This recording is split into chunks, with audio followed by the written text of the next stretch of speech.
Welcome back to the channel! I hope you're having a fantastic damn day. Welcome back to the Throwback Thursday. Of course, we'll be breaking down Jurgen Klopp's legendary Borussia Dortmund side. We'll be looking to try and replicate and recreate that side's 4-2-3-1 tactics in the game FC24. Of course, if you do enjoy this, hit that like button down below, subscribe if you are new, and let's hop on into the video.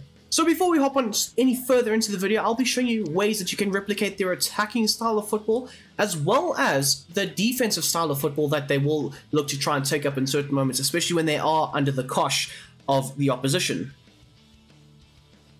So now that we've got that out the way, with the formation going forward, I've only really changed the fullbacks into wingbacks, and I think with the Jurgen Klopp system, it is very important, especially this side with the bombing on fullbacks. So there's no other real changes to it. It's a 4-2-3-1 narrow formation. So it's one goalkeeper, two centre-backs, two wing-backs, two DMs, one attacking midfielder, two wider midfielders, and then, of course, one striker.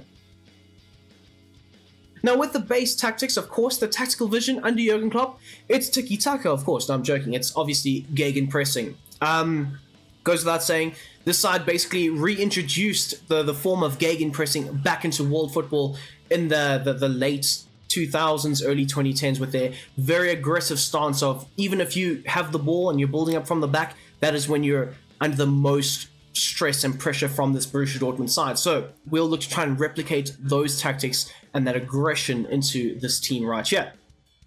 For the defensive style, it is set to press after possession loss. Like I said earlier, when the opposition have the ball and they are kicking out from the back and building up play and so on, that is when they're under the most threats from this Borussia Dortmund side, and more or less this does help replicate that. So when Dortmund turn the ball over, they have a lot of compact players in and around the central areas of the field to try and win that ball back very quickly, aggressively, and swiftly, and try and turn it into a quick counter-attacking opportunity.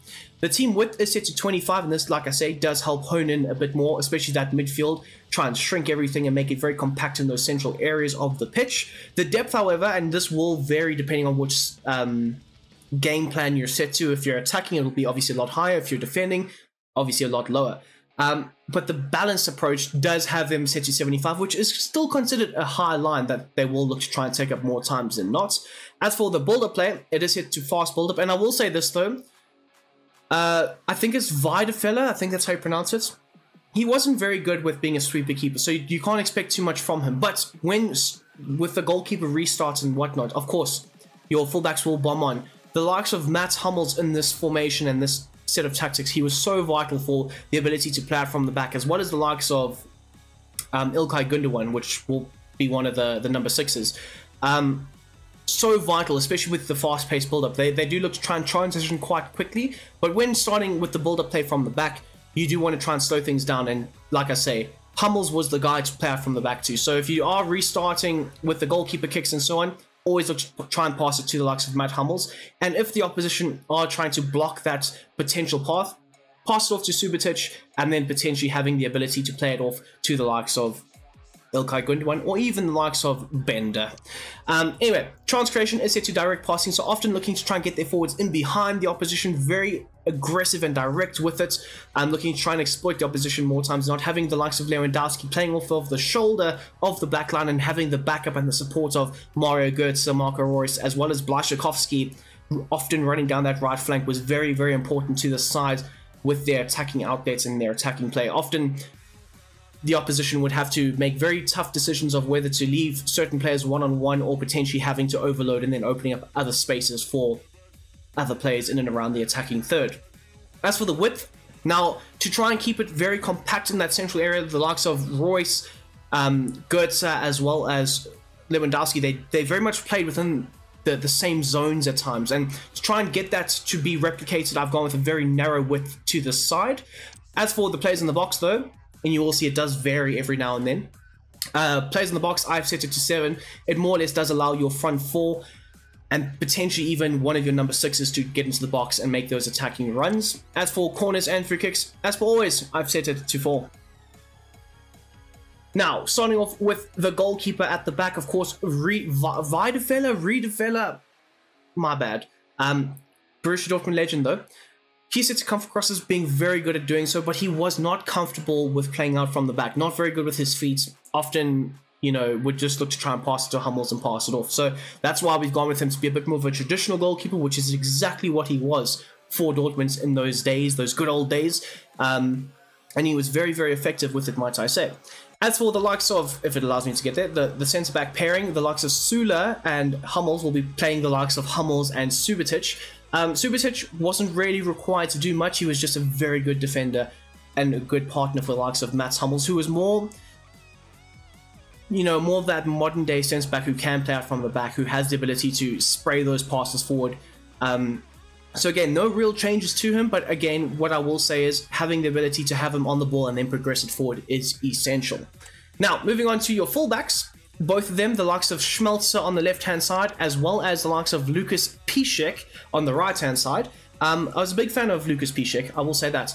But obviously we've got the likes of Ben Sabani and Ryerson, so both of them have the same set of instructions, often looking to overlap the wingers, get forward, progress with those passes, or cut back opportunities into the box, even crosses as well. Often looking to try and, you know, supply the forwards with those danger balls. So both of them are set to join the attack and overlap, as well as step up, and that more or less tries to replicate their aggressiveness towards the opposition, especially on the potential counter-attacks that the opposition would try throw at Borussia Dortmund. And then, as you can see here for the left back, Schmelzer, he is also set to the same set of instructions as well. Now, moving on into our midfield, we've got the likes of Chan and Oshan playing the roles of Lars Bender, as well as the likes of Ilkay Gundogan. We'll start off with Chan, set to cut passing lanes and get forward. So Gundogan would often look to try and help with the forward progressive passes and linking up more effectively with those forwards, who often would be the spearhead of the attack, but it was mainly started with the likes of Gundogan, who would often look to try and help support the likes of Hummels when passing out from the back, often looking to try and drop between the defenders in certain moments and then progress the ball forward. But of course, you can't really do that in this game anymore, which is a shame at times, honestly. But nonetheless, he would look to try and be that more progressive number 6 of the two. Normal interceptions, though, were set to be on for him, as well as being the deep-lying playmaker, and that does more or less try and help with the ability for him to drop between the defenders, collect the ball, and then progress it forward. And at the same time, he would also sometimes, especially with the fullbacks vacating their space, he would look to try and take up a fullback role to try and provide that extra pass into that wider space, and then obviously move the ball forward. The defensive positioning, however, obviously trying to clear out and clog those central areas, is set to cover the centre, and this does go a long way with helping with that. Onto the likes of Bender, he was described as the engine of this entire team, which is quite crazy to me because the entire team worked incredibly hard, was super effective with their pressing, but to say that this man, this position, was the engine room of it is crazy to me. So often looking to try and intercept and break up play, which is why we've got him set to cut passing lanes, staying back while attacking, so not looking to get forward, looking to try and, again, break up the play if anything was sprung on this attacking outlet of its side. Aggressive interceptions is set to be on, and this more or less does replicate his work rates, as well as the ability to stick to his position and then, of course, cover the center. Now, getting slightly higher up the field into our attacking line, we've got the likes of Mario Götze taking up the role of, or Brandt is taking up the role of Götze, I should say. A basic defensive support is set to be on for him, as well as getting into the box for those crosses, often making those later runs into the box, latching onto those loose balls, and then firing home for goals. And then the ability for Royce and Götze to interchange positions. So often when Royce would cut inside, which you will see soon, the likes of Götze would operate in that wider left channel. So more or less with the drift wide approach, that is what we're trying to replicate there. As for the interceptions, I've set it to aggressive, and that more or less tries to replicate the very aggressive counter-pressing, Gegenpressing system. Moving on wide, though, to the likes of Marco Reus, who is playing as Marco Reus. Fantastic that he's still there, honestly. It's you know, football heritage. The defensive support is set to basics, so sometimes looking to help out the likes of Schmelzer, other times looking to hang up the field a bit more. You could probably get away with having him stay forward and be a bit more of the outlet ball with the likes of Lewandowski and Götze, but nonetheless, having a good work rate is essential, so basic defensive support I've set it to. The ability for him to cut inside, like I said earlier, swapping, interchanging positions at times with the number 10, as well as the ability to come short, link up play with the midfield a bit more. And then aggressive interceptions are set to be on for him, as well as the ability for him to get into the box. Out to the right-hand side now, the likes of Blaszczykowski, taken up by Marlon. consistently looking to track back, help out the likes of Piszczek in certain moments. Staying wide, though, is essential. He did have the ability to cut inside, but I've gone with him to stay wide and open up a bit more space down that right-hand channel. Getting him behind, though, using his blistering pace down that right flank was very, very important to a lot of what Borussia Dortmund at the time found success in. So Blaszczykowski, an unsung hero in my opinion, one of my favorite players back in the day. But yes, you do need him to be able to consistently look to try and push that opposition's backline with those runs in behind. Aggressive interceptions, just like with Marco Reus, are set to be on, as well as the ability for him to get into the box. And then finally, we've got the likes of Roberto Lewandowski, a fantastic player, bursting onto the scene in the 2011 season, I think. I can't really remember, but you know, he was, you know, everything that was good about Borussia Dortmund with his insane attacking outlets. When they beat Real Madrid 4-1 in the semi-finals of the Champions League, that game in itself was crazy. I think he scored a hat-trick in 9 minutes against them.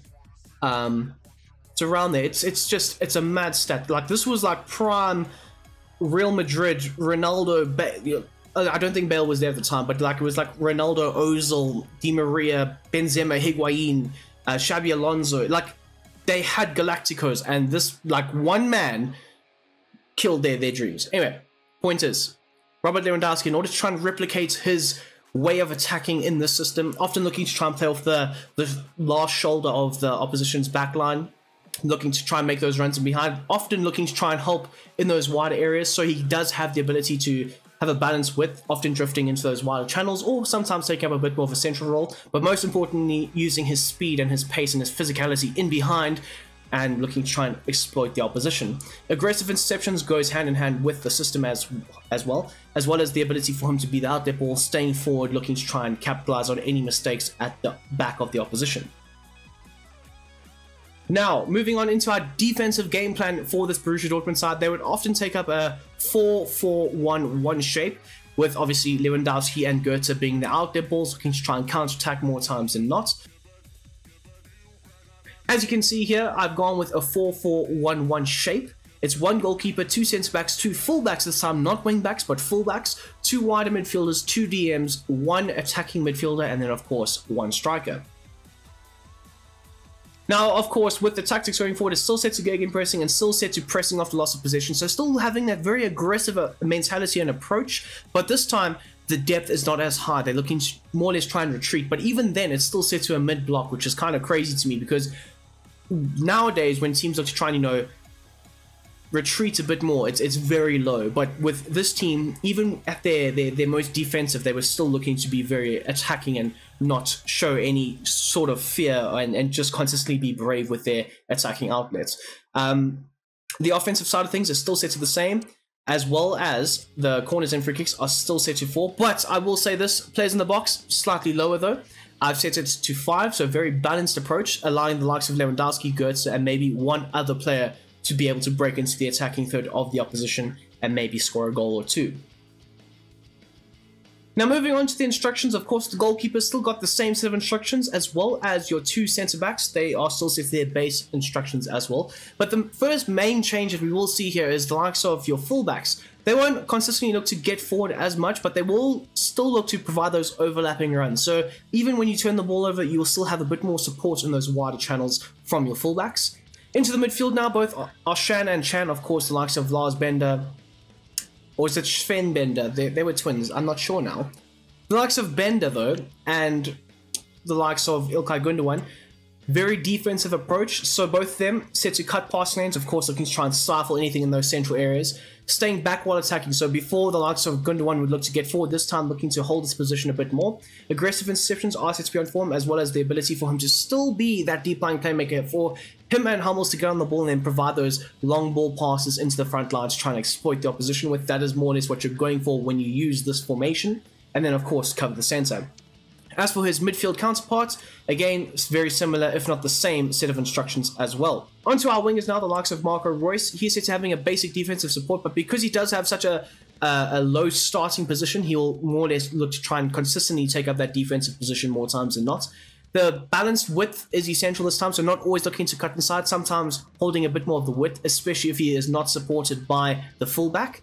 as well as the ability for him to get in behind. Of course, at this time, or at this moment in time, this was like a 21, 22-year-old Marco Reus. He had loads of pace. This was Marco Reus before all of the injuries that did take away a really good player from us. But anyway, point is, loads of pace, and that's more or less what you're trying to replicate, especially trying to create those counter-attacking fast break movements. Aggressive interceptions are set beyond, as well as the ability for him to break into the box. Now onto your right wing, Blaszczykowski. He's got the same set of instructions as the balanced approach. Basically, a very good workhorse engine room on this right-hand side. Moving on now into our number 10 role. The ability for Mario Götze to drop deep is still there. It is essential for him to try and provide another layer of protection to this midfield as well as the backline in certain moments. But again, he will look to try and get into the box and break into that attacking third, trying to get on the end of crosses and free kicks and so on when they are inevitably whipped into the attacking area. Free roam is essential though, because obviously you won't have as much support. You need him to try and patrol in any bit of space and area that he can get into and try and work the ball into the likes of Lewandowski. Aggressive interceptions are still set to be on, so again, your midfield is still going to be very aggressive with trying to press and counter press and making sure that they are keeping the opponents on their toes and very uneasy in every aspect of the word. And then finally, we've got the likes of Robert Lewandowski, and all the instructions are the same except for this one, the basic defensive support. So even Lewandowski at times would look to try and drop a bit deeper, and this more or less does create a front two when he does link up with the number 10, Mario Götze, in certain moments. So he will also look to try and drop a bit deeper, look to try and help support the defensive side of things. And finally, the attacking outlet, the attacking formation that I would suggest you go with, especially if you are looking to try and pile on as much pressure on the opposition as can be, I would suggest you more or less change to this. For the formation, it is a 4-2-4. I haven't really done too much with it. I lie, I've done a lot with it. Obviously, it's a 4-2-4, so it's one goalkeeper, two centre-backs, two wing-backs, two central midfielders, one centre-forward, one striker, and then, of course, two wingers. Now, with the one winger, I've brought him in ever so slightly, allowing him to more or less still have the ability to interchange positions and places with your centre-forward in certain moments, allowing for Götze to take up a bit more of a wider role when required. Now, moving on to the tactics. Still gegenpressing, still pressing after possession loss. Team width is still set to 25, but this time the depth is incredibly high. Looking to try and pin back the opposition in their own box in certain moments, with the depth being set to 90. The offense is still the same, as well as the width still being the same, but this time as well, the players in the box has changed. So you will look to consistently have around 4 to 5 players in that attacking third at all times. As for corners and free kicks, as always, set to 4. Now, there's no real changes in your backline as well as your goalkeeper. They all have the same set of instructions, so your backline are still going to look to try and join the attack this time and overlap, as well as being aggressive and stepping up. Whereas your midfield, there is some slight changes to it. The likes of Bender, he'll look to stay back when attacking, stay on the edge of the area, not looking to break into the box whatsoever, looking to try and facilitate, rotate the ball when required. He is still going to be the engine room, though. He's still going to look to be very aggressive, closing down passing angles, lanes, breaking up play when required. But again, trying to create a bit more of a freer style of football on the offensive side of things, he will have a free roam approach.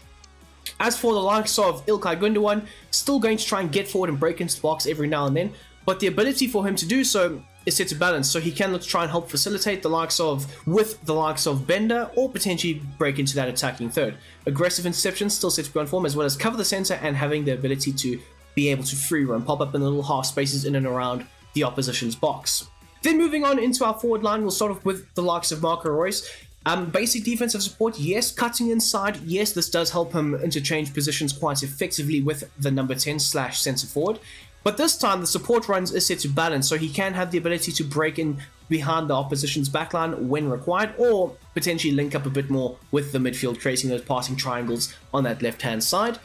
Aggressive interceptions still set to be on, as well as having the ability to break into the box. For the number 10, the likes of Mario Götze, playing as a centre forward this time, so you are still trying to create that number 10 approach and vibe, but again, having him as a centre forward does get him a bit further forward into the box. So, the support runs is set to drift wide, as well as his attacking runs is set to play as a false 9, so often dropping off the back line, creating very much that 4-2-3-1 structure in certain moments, but again, still having him play more or less alongside Lewandowski when required.